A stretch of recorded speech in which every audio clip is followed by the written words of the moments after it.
Ce podcast vous est présenté par l'agence Matoons, agence créative et tech spécialisée dans les contenus à fort impact. Vous avez un projet audio, vidéo, digital? Contactez-nous. contact@matoons.fr. Bonne écoute.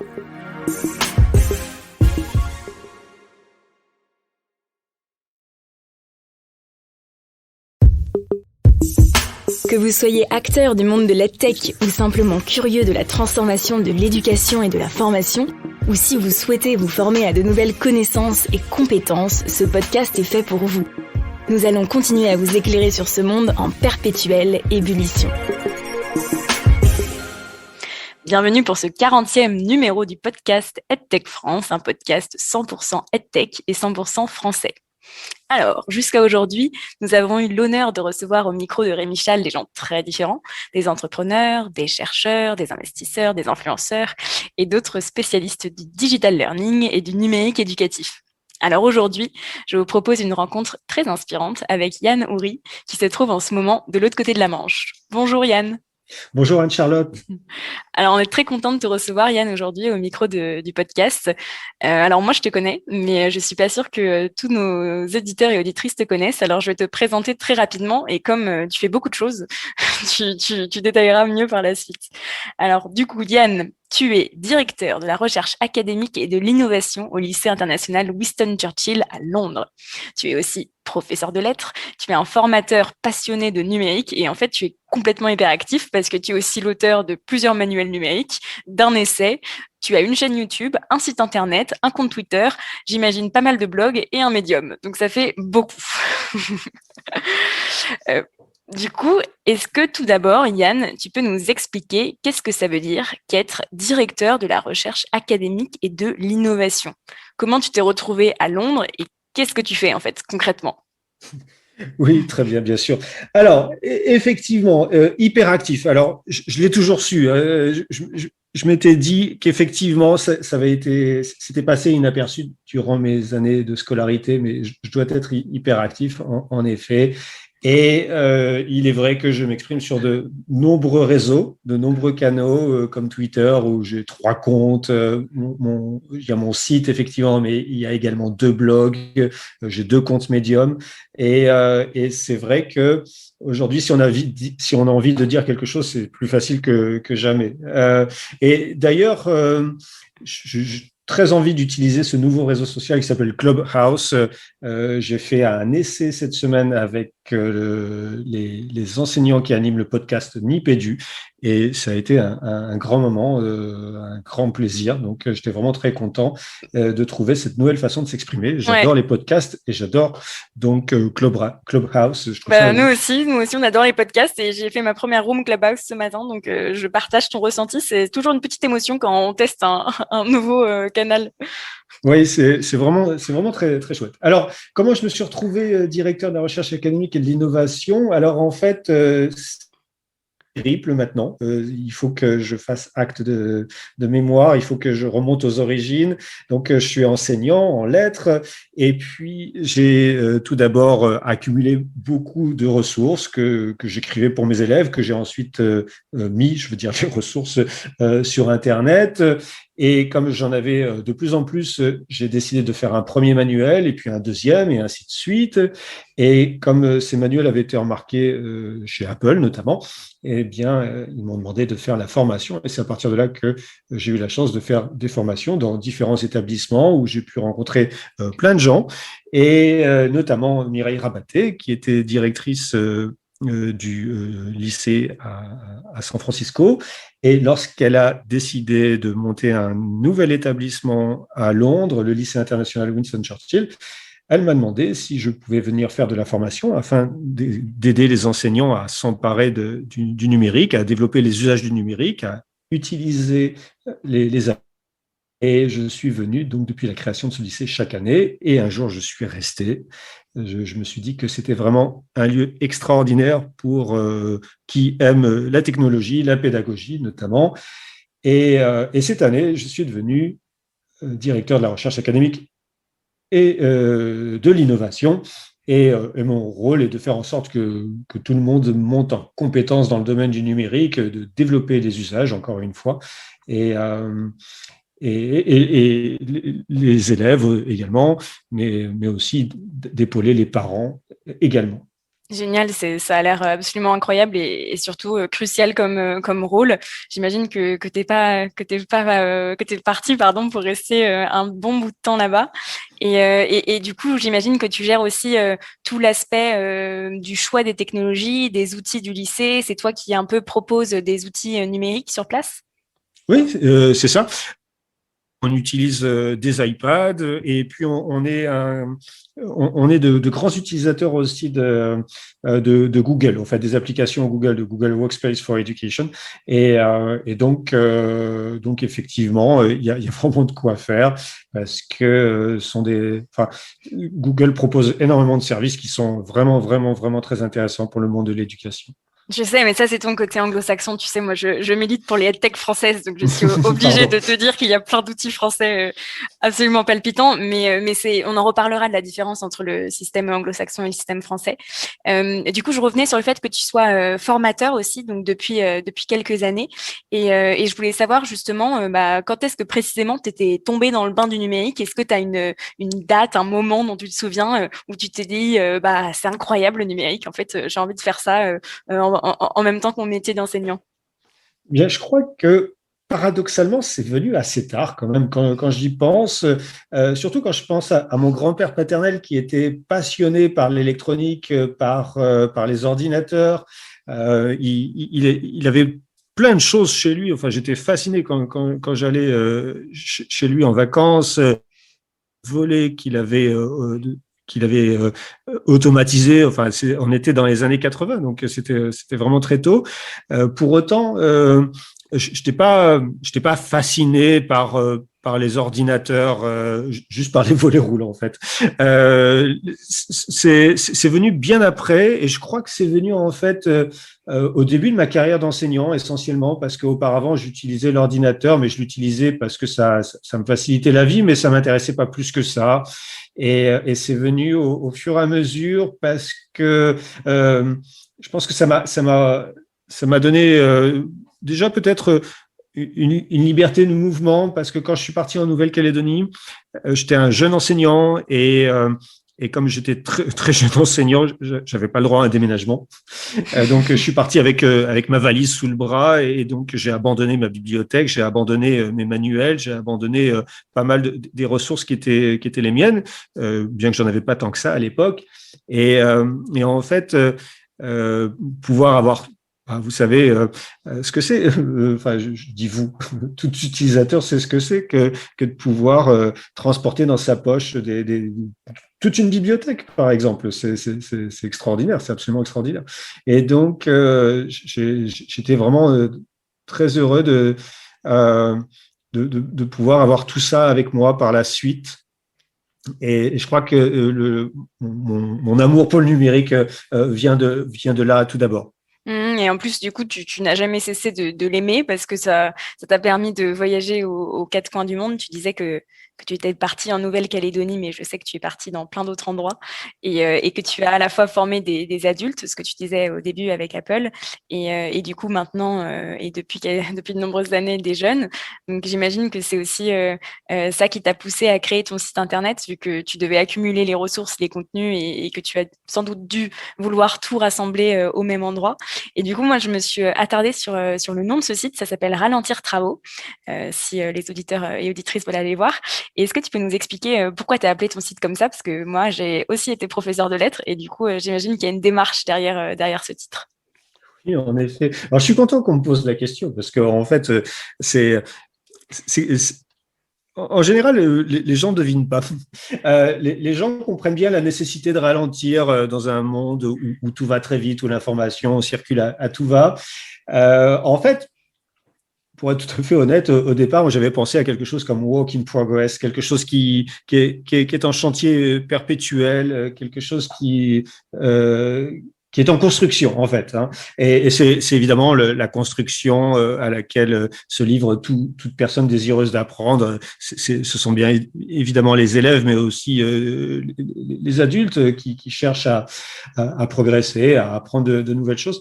Mais en fait, à l'origine, c'est pas tellement une référence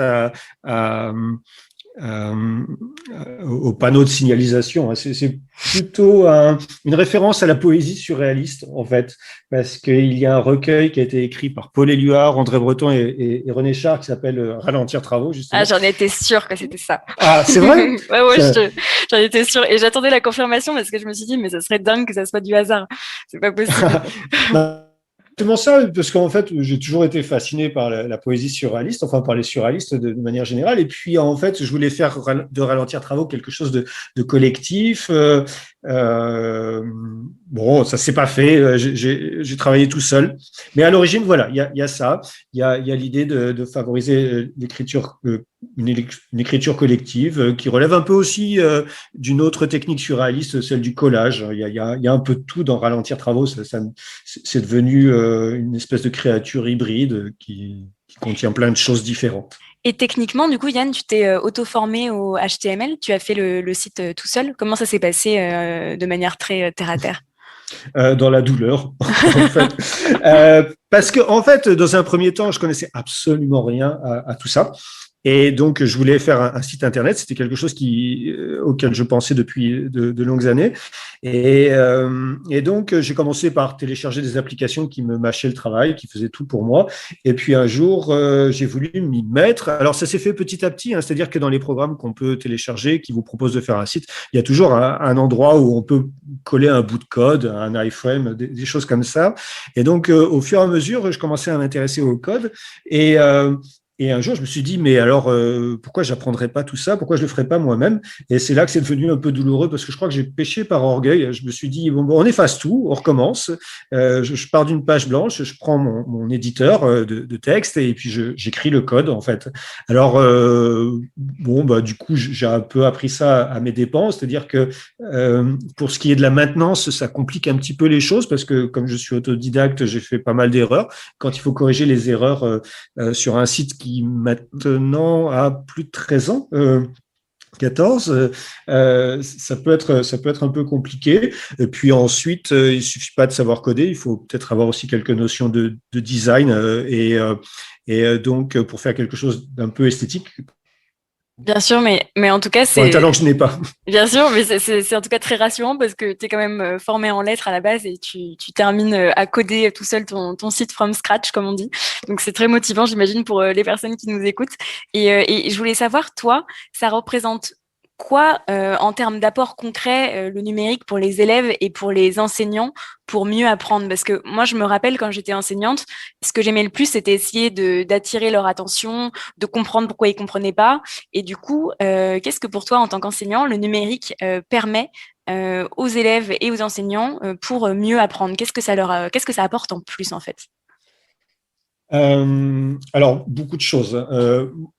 Au tout départ, tout début, pardon, au tout début, quand j'ai créé Ralentir Travaux, moi, ce qui m'intéressait, c'était de proposer de nouvelles activités, de reformuler les choses pour que les élèves puissent s'en emparer calmement et travailler éventuellement à leur rythme, et puis aussi multiplier les supports, c'est-à-dire que je voulais leur donner du texte, des schémas, des illustrations, puis ensuite je me suis mis à faire des vidéos, tout ça pour les aider à mieux comprendre la notion qu'ils devaient comprendre. La vidéo, c'était pour leur permettre aussi, comme je le disais tout à l'heure, de travailler à son rythme. On met sur pause, on revoit les choses autant de fois que nécessaire. Donc, peut-être offrir une diversité des supports, là où avant, on n'avait que la parole magistrale qui s'exprime, qui est un peu volatile, hein, c'est-à-dire qu'une fois qu'on l'a manqué, en tout cas une fois qu'elle était c'est fini, à moins qu'on ait pris des notes. Enfin, chez les jeunes élèves, c'est un peu compliqué. Ce qui m'a semblé aussi vraiment très important pour les élèves aujourd'hui, si on veut réfléchir en termes de plus-value du numérique, ce sont les questions de de communication peut-être tout d'abord, et puis de collaboration. C'est-à-dire que la communication, je crois qu'au lycée Winston Churchill, c'est quelque chose que les élèves apprécient énormément. C'est-à-dire que un élève, quand il n'a pas compris quelque chose, il peut s'adresser à son professeur qui est disponible, et y compris quand le cours est terminé. Ça marche aussi à de multiples niveaux, c'est-à-dire qu'en fait, je pense qu'un élève qui a un gros travail à faire, par exemple une dissertation, ne peut pas vraiment souffrir des affres de la page blanche, des angoisses de la page blanche, parce qu'en fait, on peut très bien accompagner l'élève dans le processus d'élaboration du travail, sur un traitement de texte. On peut insérer des commentaires. Moi, j'aime bien ça. Moi, j'aime bien cette idée que l'élève, quand il a un travail à faire, me le soumette le plus tôt possible, de façon à ce que je puisse jeter un œil de temps en temps et dire, oula, attention, tu fais complètement fausse route, ou ça, c'est très bien, mais ça, tu peux l'améliorer de telle façon. En fait, tout simplement nourrir un dialogue que j'espère fructueux. Et puis la collaboration aussi, je crois que c'est extrêmement important. C'est-à-dire qu'en fait, les élèves communiquent beaucoup entre eux, ils s'entraident. Là, par exemple, on a un groupe pour la classe, et donc les élèves posent des questions, ils y répondent. La plupart du temps, j'ai même pas besoin de le faire parce que les élèves le font très bien. Et voilà, en fait, ils s'entraident. Et je crois que ça, c'est vraiment des points importants. Ouais, je suis complètement d'accord avec toi, et surtout, je trouve que la multiplicité des supports est capitale dans l'enseignement, et que c'est très important de faire des propositions variées aux élèves pour leur permettre d'apprendre au mieux. Et surtout, je sais pas ce que tu en penses, mais je trouve que à partir du moment où on utilise le numérique, ça demande encore plus de pédagogie dans la construction des cours, et encore plus de travail en amont. Du coup, qu'est-ce que tu penses de ça, du fait que le numérique apporte plus de travail et une nécessité pédagogique plus grande? Ah oui, complètement. Déjà, en fait, la question du numérique pose la question de la pédagogie, en fait, parce que si on s'intéresse à la technologie sans réflexion pédagogique, on fait fausse route. Complètement. Mais effectivement, ça demande un travail considérable, un travail de veille, un travail permanent où il faut se tenir au courant des dernières nouveautés. Et puis, alors, il y en a une quantité astronomique, et puis les enseignants qui se sont lancés, par exemple, dans la classe inversée, produire du contenu, des vidéos, avec les quiz qui vont avec, enfin l'organisation qui va avec, c'est un travail considérable. C'est sûr. Effet. Et en plus, on est toujours plus ou moins dépassé, parce que la technologie d'après remplace celle qu'on utilise toujours. Donc, c'est un cycle sans fin. Et c'est pour ça que je rejoins ce que tu disais sur l'importance des usages et pas seulement des outils, et que ce qui marchait, c'était en fait l'hybridation. Et d'ailleurs, à ce sujet, je rebondis parce que tu as écrit un essai, parce que tu es aussi écrivain dans tes multiples casquettes que j'ai citées au début. Et cet essai, ça s'intitule « Un centaure à l'école ». Alors du coup, j'ai pas lu ton essai, mais je sais qu'un centaure, c'est une créature qui est justement hybride, moitié homme, moitié cheval. Donc j'imagine que si tu as choisi ce titre, c'est parce qu'il y a un lien avec cette hybridation pédagogique. Est-ce que tu peux nous expliquer un peu ce que tu as voulu transmettre dans ce livre, et nous dire un peu ce que tu racontes en fait dedans? Et après, promis, on ira le lire. Alors, si vous voulez lire, je l'ai mis sur mon GitHub, et il est en libre accès. Génial. Vous pouvez le lire, vous pouvez copier, coller, l'exporter au format EPUB si vous voulez le lire sur une liseuse, c'est tout à fait possible. Alors, pour moi, l'idée du centaure, effectivement, cette créature hybride, c'est celle de l'individu qui travaille non pas contre la machine, mais avec la machine. Alors, ça fait référence en fait à une vieille histoire maintenant, puisque en fait Kasparov avait perdu contre l'ordinateur d'IBM, Deep Blue, au début des années 90, je crois, et donc il s'était demandé si à l'issue de cette défaite, si ça valait toujours la peine de jouer aux échecs, si les ordinateurs jouaient mieux que les êtres humains. Et en fait, pour faire court, il en est arrivé à cette idée qu'il ne fallait pas essayer de lutter contre la machine. C'était vain, complètement vain. Là, j'ai vu récemment une interview d'Elon Musk qui nous dit que de toute façon, l'intelligence artificielle, les ordinateurs feront tout mieux que les êtres humains, donc ça, c'est fichu. Mais en tout cas, si on collabore avec la machine, alors on peut faire des choses absolument extraordinaires. Et donc, j'avais trouvé cette idée-là dans un livre de Clive Thompson qui explique que un nouveau type de jeu d'échecs était né, où des équipes, des joueurs en tout cas, sont épaulés par des ordinateurs, avec évidemment pour l'ordinateur toute la puissance de calcul, les bases de données, enfin tout ce qui fait la force de l'ordinateur. Rester à l'individu, la créativité, des choses comme ça. Et moi, je suis persuadé qu'effectivement, la machine et l'homme peuvent faire bon ménage, en tout cas que ça sert à rien de les opposer, et que on a quand même quelques beaux jours devant nous. En tout cas, en tant qu'enseignant, on travaille avec énormément de choses, donc je serais plutôt positif. Ouais, je te rejoins et moi aussi je suis très positive, mais tu sais, il reste encore des sceptiques, voire même des réfractaires au numérique et qui ont cette angoisse professorale assez classique, mais qui se raréfie, hein, de l'enseignant face à la machine, avec justement cette crainte, comme dit Blue, d'être remplacé par l'ordinateur. Du coup, si tu devais leur parler à ces personnes qui sont plutôt réfractaires, tu leur dirais quoi concrètement? S'ils sont réfractaires, c'est-à-dire que je crois qu'on peut plus vraiment être réfractaire aujourd'hui au numérique, hein, parce que la pandémie l'a bien montré, hein, sans numérique, il n'y avait plus d'école. Enfin, nous, on est encore confinés, et donc, si on refuse l'apport de la technologie, on met la clé sous la porte, c'est-à-dire qu'on fait plus court. Oui, mais tu sais, plutôt les gens qui sont peut-être aussi réticents sur le fait que c'est compliqué ou ils n'ont pas l'habitude, ou tu sais, parfois des réfractaires plutôt de faits et pas forcément idéologiques, parce que il y a de tout, hein, il y a des positions très tranchées et d'autres qui sont un peu moins dans le refus.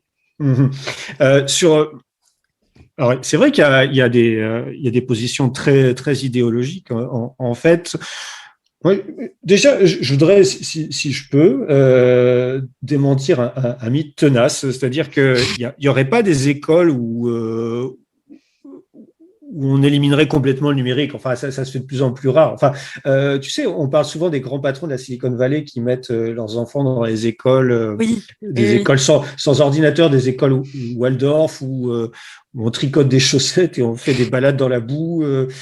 C'est complètement faux. Enfin, bien sûr, il y en a, ça existe, mais c'est pas non plus la majorité. Il y a eu un article où on mentionne Steve Jobs qui limitait les usages du numérique. Mais enfin, il dit limiter, hein, il dit pas interdire. Et puis, je repensais à une conversation que j'ai eue avec une collègue qui a travaillé plusieurs années à Palo Alto, où elle a eu des enfants de honte du numérique. Les enfants, ils étaient dans des écoles avec des tablettes, et je crois que d'abord, on peut pas s'opposer à ça. Enfin, je veux dire, c'est la marche de l'histoire. C'est-à-dire que on verra pas disparaître les ordinateurs de sitôt, je crois. Donc, il faut se faire une raison. Et puis, il me semble que les avantages sont quand même immenses, ne serait-ce que pour les élèves. Alors, on a vu que pour les enseignants, ça pouvait être beaucoup de travail, mais pour les élèves, c'est quand même fondamental. Enfin, je parlais de la possibilité de communiquer avec les élèves, c'est vraiment génial de pouvoir les accompagner. Je crois que la possibilité de leur donner un peu d'autonomie, de développer l'autonomie, de différencier la pédagogie aussi, je crois que c'est vraiment très important, et que ce serait vraiment dommage de se priver de telles choses. c'est sûr. Et du coup, si tu devais donner des conseils à un jeune professeur qui se lance dans le numérique et qui n'a pas forcément l'habitude et qui pourrait peut-être trouver ça intimidant, qu'est-ce que tu lui dirais? Parce que en tant qu'enseignant, tu sais, on a toujours cette sorte d'injonction à innover, à différencier, à faire des classes inversées, à plus communiquer. On nous demande toujours de faire plus de choses. Du coup, si tu devais lui parler ou de manière très simple pour justement lui donner quelques conseils sur son approche vis-à-vis du numérique, qu'est-ce que tu lui dirais? Alors, tu couperas, hein, si vraiment ça paraît complètement irrecevable. Oui, non, on coupe pas, c'est du 100% live, Yann. C'est du 100% live. Mais moi, je lui dirais d'oublier tout ça, hein, toutes ces injonctions, c'est absolument insupportable. D'abord, moi, j'ai parlé de la classe inversée tout à l'heure. c'est intéressant, mais enfin après, il ne faut pas non plus absolument vouloir se complaire à mettre en œuvre toutes les modes numériques qui passent, parce que sinon on passerait sa vie à ça.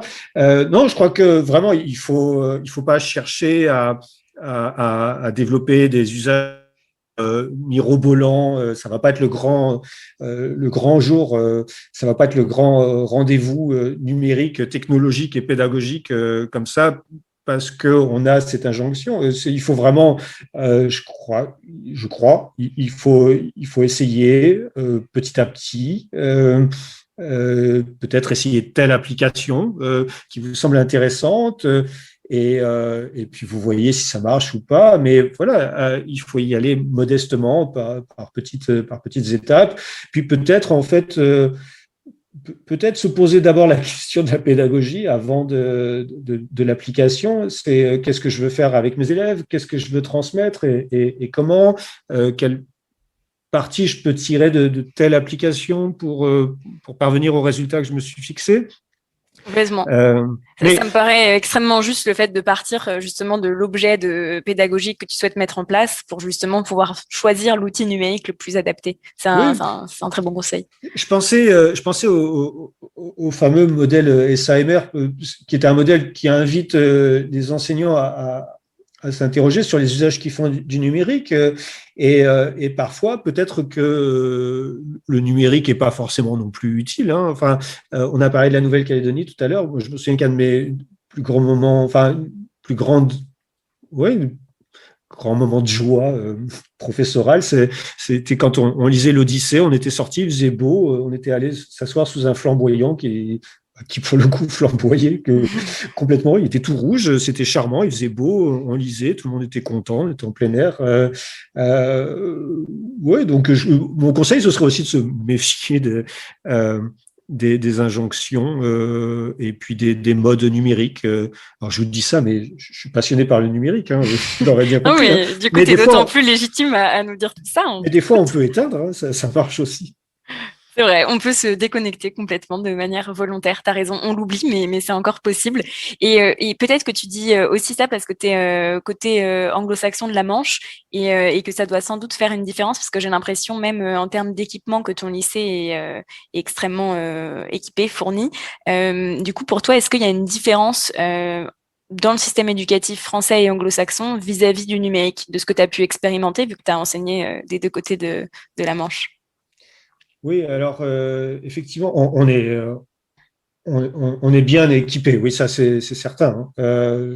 Puis je crois qu'on peut se targuer aussi d'avoir un usage assez développé du numérique. Enfin, je parle pas de moi parce que ce serait un peu prétentieux, mais au lycée, on a vraiment ce qu'on appellerait en anglais des power users qui ont vraiment une utilisation très très très poussée du numérique et et puis je crois qu'effectivement, alors on a vu quelle pouvait être la plus-value de tout ça. Et puis je crois qu'effectivement, on a une philosophie assez anglo-saxonne qui promeut le travail collaboratif. On a parlé de la différenciation. Je pense aussi au droit à l'erreur, c'est-à-dire que un élève peut recommencer plusieurs fois son travail. C'est-à-dire que si c'est pas très réussi, c'est pas grave, hein, on recommence. Éventuellement, on change la note ensuite, on fait la moyenne des deux. Enfin, ça dépend un petit peu des pratiques des uns et des autres. Mais effectivement, on est bien équipé. Et puis, comme on a aussi différents programmes français homologués à UFE, mais on a aussi l'IB, donc on a comme ça des influences voilà, les différents programmes s'influencent, les différentes pratiques s'influencent. Et tu es très ouvert sur l'innovation, du coup, de base, de par aussi l'établissement dans lequel tu te trouves. C'est sûr que ça change la donne. Mais en tout cas, en France, même si on a le système éducatif que nous avons, du coup, on a EdTech France, c'est ce que je t'expliquais tout à l'heure, c'est donc l'association qui rassemble des entreprises EdTech qui, justement, cherchent à mettre le digital au service de l'apprentissage et qui cherche à aider les enseignants à être de meilleurs enseignants et les élèves à être de meilleurs élèves. Du coup, il y a absolument de tout parmi ces entreprises. Il y a des choses extrêmement chouettes pour le primaire, le collège ou le lycée, en plus du supérieur et de la formation pro. Mais aujourd'hui, notre sujet, c'est le scolaire. Du coup, si tu devais t'adresser à un entrepreneur qui est en train de développer une ressource EdTech, est-ce que vis-à-vis de ce que tu mets en place au quotidien, tu pourrais nous dire un petit peu, c'est quoi pour toi une bonne ressource EdTech, avec ton point de vue de prof et de ce que tu peux faire avec tes élèves? Alors, une bonne ressource EdTech. C'est une question difficile, hein, désolé. C'est une question. Je dirais, alors dans mon cahier des charges, j'aurais le souhait d'avoir une application qui soit élégante, quelque chose qui donne envie d'être utilisé. J'aime bien les interfaces un petit peu épurées, qui recèlent néanmoins une pluralité de fonctions. Si on n'en a pas besoin immédiatement, on les voit pas, mais ensuite elles sont là. Et de fait, je crois que toutes les applications qu'on utilise sont d'une grande simplicité. Enfin, je veux dire, c'est toute une machine d'une complexité incroyable, mais qui, pour l'utilisateur, est vraiment simple en termes d'interface, évidemment, mais aussi d'usage. Si j'avais un autre conseil à donner, peut-être que je demanderais à ce que la ressource elle soit simple d'utilisation, comme je disais tout à l'heure, mais pour qu'elle soit simple d'utilisation, il faut essayer de ne pas mettre trop de bâtons dans les roues de l'utilisateur. Je pense par exemple aux manuels scolaires qui sont bardés de DRM, ça facilite pas toujours leur usage. Et puis là récemment, alors là je rêve à voix haute, mais on t'écoute. On utilise beaucoup de LMS, de Learning Management System, Oui. comme Google Classroom, par exemple. Donc, ça, c'est vraiment chouette. Mais alors, si ça pouvait être couplé avec de belles ressources bien pensées, produites par les enseignants, pour tout vous dire, en fait, j'ai découvert un site de Google qui s'appelle Apply Digital Skills. Je suis désolé, on est très, très Google ici. Ne t'excuse pas, on t'écoute.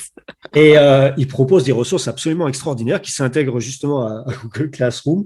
Et là, je me suis dit, mais c'est magique en fait. Non seulement je peux lier les deux applications, mais dans l'une, je peux aller chercher un contenu qui est riche, et ensuite, de l'autre, je peux le distribuer facilement à mes élèves. Et en fait, il y aurait plein de choses à faire. Mais on fait plein de choses, Je vais t'envoyer des noms, je vais te faire des mises en contact. Ah oui, non, mais je ne dis pas que ça existe, bien sûr. Mais il faut développer encore tout ça. Bien sûr, mais c'est un vrai sujet. Et tu sais, face à l'investissement qu'ont les Américains sur ces sujets de numérique éducatif, c'est sûr que la filière française a des champions absolument incroyables, mais il faut des investissements, il faut de l'accompagnement à l'international, justement pour que toi, au UK, tu puisses aussi avoir des ressources françaises qui soient poussées et pas que des ressources américaines. Donc non, c'est un vrai combat, mais en tout cas, il y a des choses hyper chouettes qui se sont développées, notamment grâce ou à cause de la crise, plutôt à cause, mais les LMS, c'est central, surtout que ça permet aux professeurs de développer sa pédagogie et de remettre sa ressource d'enseignant au centre de la démarche. Donc, c'est sûr que c'est génial.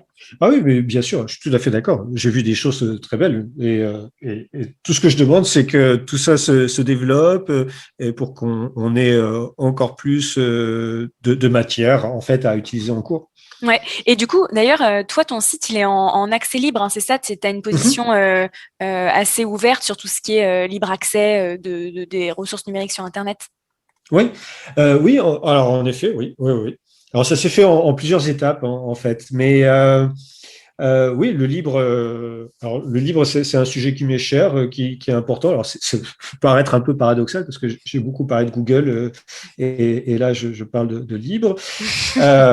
Bon, alors en fait, pour moi, le principe c'est que, alors d'une part, un enseignant aujourd'hui, compte tenu de la charge de travail qu'on a mentionnée, on ne peut pas survivre dans un tel univers, dans un tel contexte, sans s'ouvrir, sans partager ses ressources et sans recevoir celles des autres. Bien sûr. Pour moi, alors évidemment, il y a un enrichissement mutuel.